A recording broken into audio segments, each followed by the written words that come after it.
Welcome to the PrintGizmo tutorial series by eLinks. In this video, we are going to explain the new enhanced quote proofing feature. We have enhanced the quote proofing option to simplify the process for customers that do not require artwork to be uploaded. Let's see how the feature works in PrintGizmo. To better understand the new quote proofing enhancement in PrintGizmo version 5, we'll take a look at the proofing options in PrintGizmo version 4.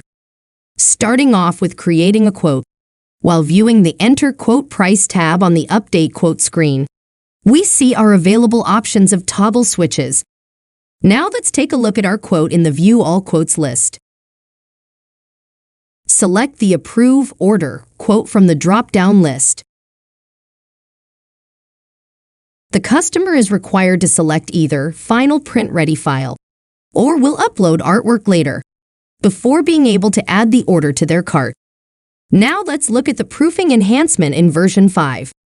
From the Update Quote screen, Enter Quote Pricing tab, we see there is an option to skip Upload Print Ready Artwork File in the Cart toggle. We are going to enable the toggle and save our update. When the Approve the Quote is enabled,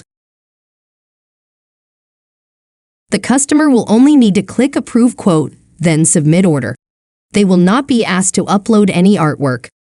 This is very useful when you already have the artwork for a particular customer on file. There's no reason to ask them for that again. This will create a better customer experience. For more details and information on the proofing process, please consult our knowledge base. We hope this tutorial was useful and helps you to better understand PrintGizmo's new proofing feature. If you have any questions or challenges, please feel free to contact one of our support gurus. Thank you for watching.